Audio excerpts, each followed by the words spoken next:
Hi, everybody, and welcome to the March 3rd, 2017 edition of Colorado Inside Out. I'm your host, Dominic Dezzutti. Thank you very much for joining us. Let's get a quick take on Governor John Hickenlooper's recent appearance on Meet the Press. During the interview, Hickenlooper was unsure of whether Attorney General Jeff Sessions would address Colorado's recreational marijuana industry. Patty Cahoon of Westward, clearly Jeff Sessions has more things to do this week than to bother Colorado or any other state with legalized recreational marijuana. But do you think it will eventually be on his to-do list? Well, I would hope not. Let's hope Trump holds to the states' right issue. I would think a bigger enemy of the Trump administration is Russia than Colorado, but it does look right now that they are focusing on us. Sessions wasn't deterred by whatever John Hickenlooper said on Meet the Press on Sunday, because he addressed a group of attorneys general later in the week and said the exact same thing, that he's going to be looking at what's going on in Colorado. David Kopel from the Independence Institute and DU Law School. Governor Hickenlooper seemed to make the point during the interview with Meet the Press that because the law is in our Constitution, that might help one way or the other. What do you think? Unfortunately, it does not help. In a federal statute defeats a state constitution as a matter of law in the courts. But sometimes state resistance succeeds even in the long run as a practical matter. And that goes back all the way to state resistance to the Sedition Act with the Kentucky and Virginia resolutions, where they didn't win court cases, but they did establish the principle of freedom of speech and the right to criticize the president. Jeff Sessions does not have a lot of extra political capital to spend these days, especially on breaking one of Donald Trump's campaign promises. And I'd say good for Governor Hickenlooper for standing up not only for the marijuana provision in our state constitution, but for the overarching principle in Article 2, Section 3 of our Bill of Rights, which says the people of Colorado have the sole and exclusive right of governing themselves. Very few state constitutions have such strong language. Ours does, so good for our governor for being faithful to his constitutional oath. Penfield Tate joins us, attorney with QTAC Rock, also a longtime state lawmaker. Public opinion is not tilted towards the Trump administration on this topic. Do you think other Republicans in Congress and in the Senate really want the Trump administration to be going after recreational marijuana out of all the different issues that are on their plate? You know, I don't think they do, but the problem they're faced with is not only the Attorney General's antipathy towards marijuana and drugs in general, whether it be recreational or medicinal, but in the address to Congress, the president talked about dealing with drugs. To me, it almost felt like he was reviving the war on drugs again, because he mentioned this several times. The interesting dynamic's going to be those Republicans from states that have approved either personal use of marijuana and or medicinal, how they respond to the administration, because many of them, if they hold to Republican principles, are going to say, our states have decided to do these things, you need to back down. And I agree with everybody else. It's not like Attorney General Sessions has a lot of political capital to work with these days to pursue this sort of agenda. Natasha Gardner, articles editor of 5280 magazine.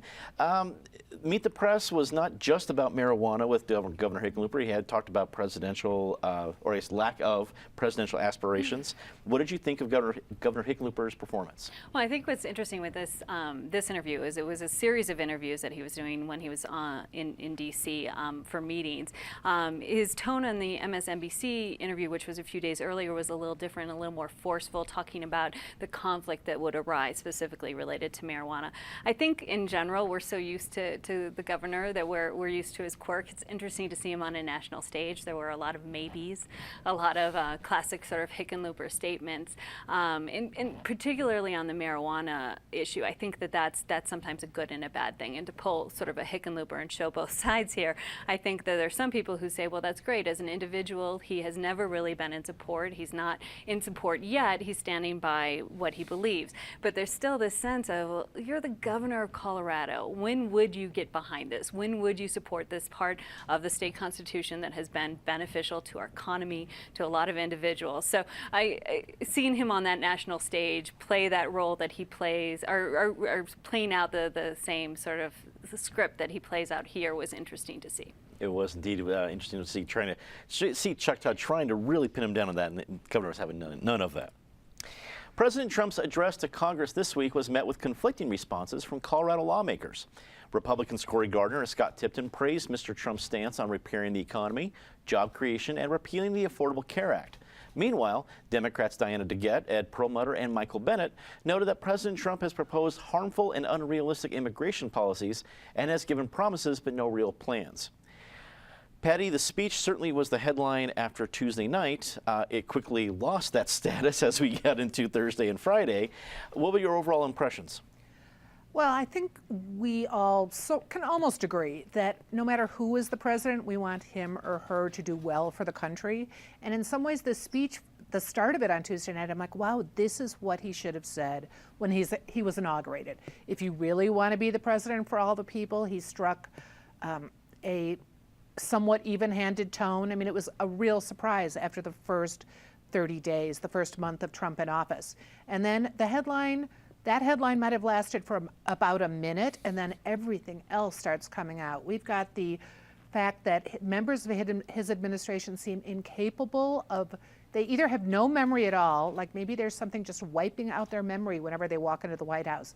They have no memory, or they are just flat out lying as often as they can, especially when it comes to Russia. That must have been some party in Cleveland at the Russian party for the Republican convention, because everyone seemed to be there and have a lot of conversations that they don't remember. Could have been the vodka, but whatever good Trump did with that speech, which was certainly the best of the speeches he's given if you're trying to be the president for all the people, it was wiped out, and now he's talking about witch hunts again. To be catching people in lies is not a witch hunt. David, do you think the speech did much to rally congressional Republicans? We heard about that from various pundits, that with Republicans in Congress and the Senate that may have been nervous about how the first 30 days were going, this may have made them feel better. What do you think? Oh, absolutely. And not only Republicans, but I think independents and really almost everybody across the board. It's like when you've got, a friend who's got severe bipolar, and then they start taking their medication. It's like, wow, he was pretty mellow and even all day. This was great. Hope this keeps up, and for the country's sake, I hope it does. And hopefully it's a sign he's learned that his erratic thing was maybe exciting on the campaign trail, but people want a more dignified and temperate approach from a president.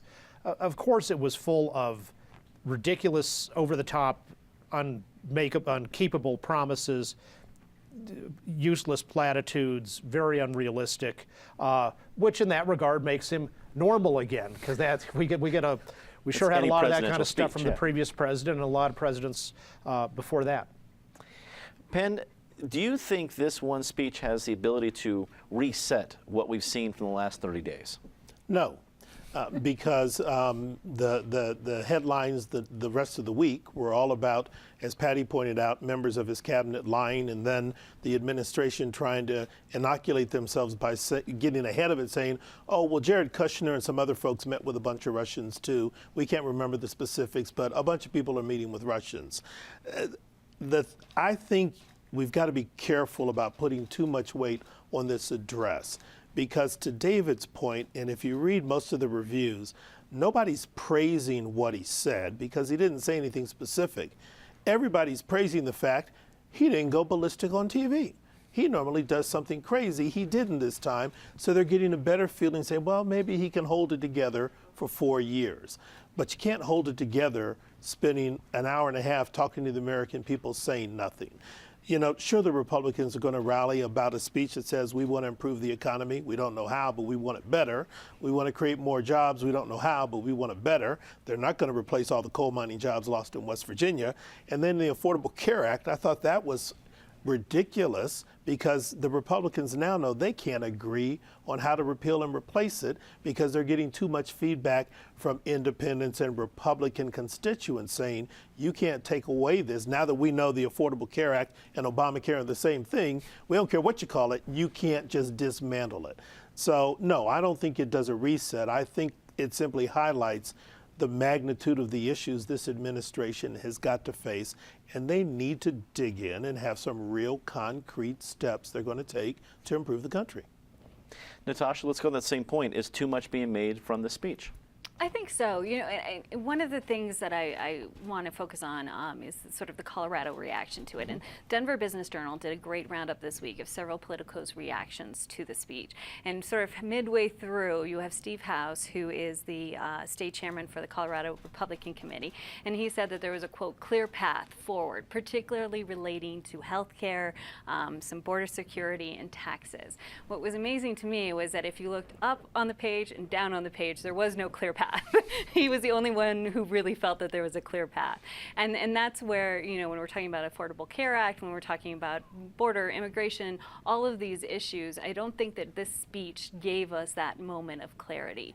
I think it gave us a different look at Trump, which could be a start of something new, but it's way too early to tell whether that's the case. And regardless, that sense of okay, now this is where we go, just didn't happen. Following recent complaints that he had been unresponsive to his constituents, Senator Cory Gardner held a Tele-town hall on Wednesday. The virtual gathering attracted 10,000 attendees who grilled the Republican lawmaker on issues ranging from President Trump's administration picks, marijuana regulation, and Obamacare during a 45-minute conference call. David, I saw a report on 9 News talking about comparing the amount of town halls, both real, in person, and virtual, and it really seemed that the really only outlier was Jared Polis, who has had a lot of them, but everybody else is kind of in the same ballpark. A teleconference from a U.S. senator, is this pretty normal?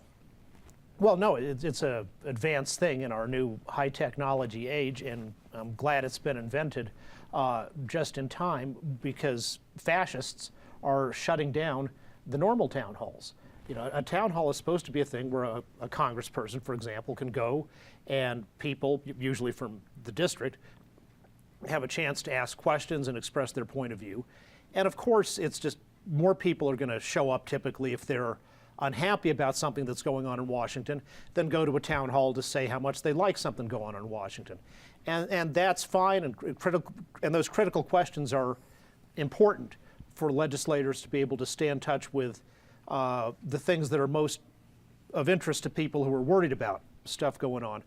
But instead of that, there's now been an organized mobs run by ex-Obama administration and other former congressional staffers adopting the tactics of the campus fascists to overwhelm these places, prevent other people from speaking, shout speakers down, and in fact, create such a violent mob thug atmosphere that the speaker isn't even physically safe. That's not democracy, that's fascism.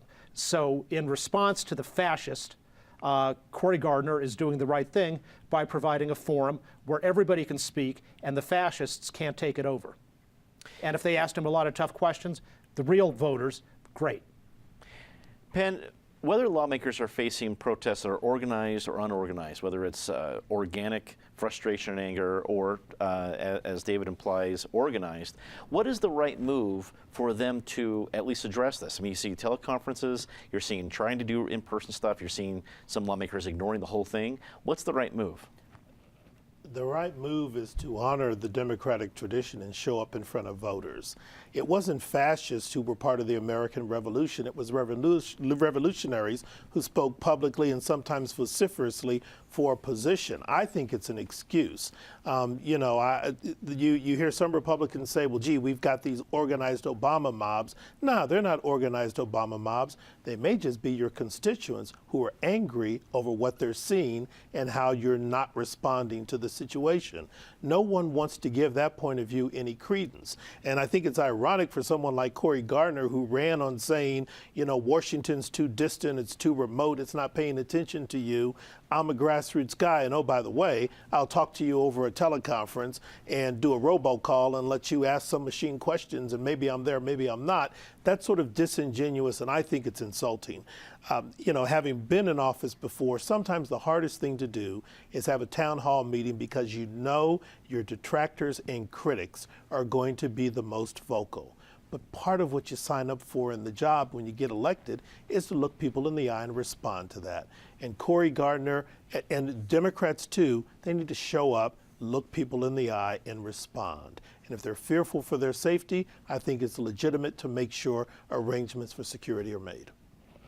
Natasha, a lot of these recent protest reactions at town halls reminds me of 2010, where the situation was flipped, but you had people thinking, well, these were orchestrated by the Tea Party, by Republicans, and it wasn't just these just angry folks. But obviously there were, because there was some genuine anger out there back then. I think there's some genuine anger now. So when we look at the lessons of 2010 and how they were dealt with, the town halls and opportunities to interact with constituents, what are some of those lessons that lawmakers should remember back here in 2017?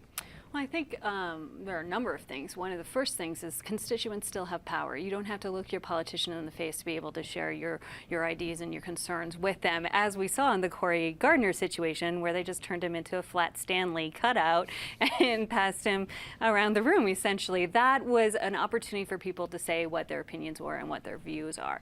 I think that one of the mistakes that Cory may have made was overemphasizing this concept of paid protesters. I think it delegitimizes the people that are his constituents who do care and are showing up. And we saw that with some of the people who were responding to the call, who were saying specifically, I'm a voter. I'm part of who you're representing.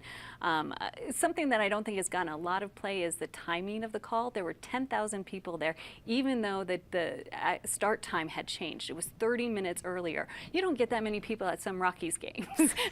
So they pushed this forward 30 minutes, and they were still able to get that many. That tells me that they were not dealing with just paid constituents. And I think finally, Cory Gardner made a point saying that he was committed to doing more of these calls. So whether they're in person or calls or whatever, I think that that's something that Coloradans should hold him accountable for, as we should do with any of our politicians. Patty, we're going to see more teleconferences like the one we've seen from Senator Gardner. I hope we see more of those, and I hope we see more in-person town meetings. I disagreed with Joey Bunch about this last week. I completely agree with Penn. If you're in public office, this is just what comes with the role. It comes with, when you're an editor, you're going to get yelled at. When you're the Denver police chief, you're going to get yelled at, but you still have to have the public forums. If you're Mayor Hancock and you've got an unpleasant situation, you still have to go out and meet the public. So Michael Bennett, who hadn't had a town hall meeting since 2014, we just read about that. Cory Gardner, you have to have them whether you want to or not. And Coloradans can be civil. Ken Buck had a perfectly fine town hall meeting where there was no huge controversy. Defense lawyers for Sir Mario Owens, who was convicted of killing Senator Rhonda Field's son and his fiancée in 2005, are accusing a juror who served in his 2 murder trials of misconduct. Attorneys claim that the juror lied on her questionnaire and failed to disclose her multiple relational ties to participants in the trial. Penn, we're 12 years past the date of the crime, and now this is coming up. It seems like a big deal. You're one of our 2 esteemed lawyers on the panel, so what do you make of the recent allegations from the defense attorneys? Well, clearly, the allegations need to be investigated by the court and the district attorney's office to figure out if there was some impropriety. What I find confusing about what's been reported is some reports indicate that some of the facts that have been raised were known to both defense counsel and the DA and the court previously, have been brought to the court's attention before, and the court determined that there was no reason to declare a mistrial or declare a new trial. And it's difficult to ascertain what's new information and what's just recycled or recharacterized in terms of the old information. But, based on our criminal justice system, there's a process for evaluating whether this has impacted the defendant's right to get a fair trial. It's a heinous crime. It's awful. It shocked people. But under our system, people are entitled entitled to a trial of fair and impartial jurors, and it's appropriate to inquire to make sure that that's what happened in this case. Natasha, on social media, Senator Fields put out a response saying that she felt that, quote, the Denver Post article is a distraction from the truth, and clearly she's the person who is going to be most affected by this trial being brought up again. Do you think we're going to see more developments here based on what we're seeing? Well, I'm sure there's a famous defense attorney who has a quick quip about this, but the thing with death penalty cases is getting the conviction, which is actually very difficult in the state of Colorado. It's truly the easy part. It's the appeals process, which can last years and even decades, and that's what we're in right now. I think Fields understands that. She made comments related to that, knowing that this was part of the process, and it seems like she's quite respectful of that. I think, though, what's disturbing, even though these are allegations, anyone who's getting a jury summons in the next few months, anyone who's served on a jury, anyone, judges, prosecutors, attorneys, defendants, anyone involved in our legal system must understand how important a jury is, an impartial jury. And this is a moment for us to kind of consider that and really think through what those questionnaires involve. Patty, you and your writers have looked at the history of some of the biggest cases in Colorado. From what we know so far about this one, do you think we're headed for another long haul of not knowing what's going to happen? Well, we're in the middle of that long haul because the murders were 12 years ago. Natasha's right. They did get a death penalty conviction, which is really hard in Colorado. But now you are on maybe a 20-year slog, maybe longer. That's how long how much time passes. I mean, look at the Chuck E. Cheese case, where we may never have the death sentence executed in that case. And in this case, they've been digging up lots of excuses for a retrial and different things. This is the most interesting one I've heard of yet. And obviously, as Penn says, they're going to have to investigate it, because if true, this is amazing that a juror with that background made it all the way to the panel. David, you're our other esteemed lawyer on the panel, so as you look at this legally and you see a headline in the Denver Post, what should the public take away of what the process is from here? Well, if the juror is guilty of the misconduct that is alleged, then it's probably criminal punishment for the juror is the appropriate thing to do. This guy, Mario Owens, who is not a sir, any more than I'm the Prince of Wales, this doesn't affect his first degree homicide conviction. He's guilty of that. It's a second homicide conviction that is at issue, and then the capital sentence imposed after that.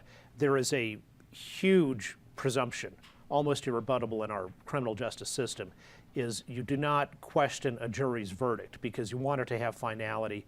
And so there's currently a U.S. Supreme Court case on this right now. But up till now, it's been no. Once the jury's decided things, if you want to ask for a mistrial right then, go for it. But you don't come in a decade later trying to upset a jury determination. Let's get to our favorite part of the show, Disgrace of the Week. And as always, Ms. Calhoun, please start us off. I'm going to return to Washington, D.C., and Attorney General Jeff Sessions, who needs to spend a little more time checking over his calendar to remember who he actually met with, and also maybe at the same time checking some facts when he spoke to the attorneys general about drug use and about marijuana and how it's a gateway drug to just about every evil thing in the world, including Russia. He could have noted the facts are that opioid use, which he was talking about, is actually down in Colorado, where you have recreational marijuana legalized, unlike most of the rest of the country. David. In the early 70s, the Congress created a special committee, the Church Committee, to investigate what they thought was former President Nixon's abuse of the CIA. And it was something of a partisan background to that, but they went the whole way and find out not only was a lot more wrongdoing by Nixon uncovered, but President Lyndon Johnson and presidents before him had also been abusing the CIA. We need a similar committee to look into Russian influence in the Trump campaign in 2016 and Russian and Chinese influence going back at least 20 years to when the Chinese were giving illegal campaign contributions to the Bill Clinton administration. There are a lot of swamp creatures of both parties in this country who have been on the take from the Russians and the Chinese. Penn. Ditto Patty's choice, Jeff Sessions, for a different reason. He's illustrating why lawyers get a bad rap. You've got the Attorney General who, during his confirmation hearing, when specifically asked by Al Franken, did you have these conversations? He's like, no, I don't know what you're talking about. No, of course not. Now he's saying, well, you know, I had meetings with Russians as a senator, but not as a Trump surrogate and not as a, please. It's too cute by half, and it's just beneath the dignity of the office. Natasha.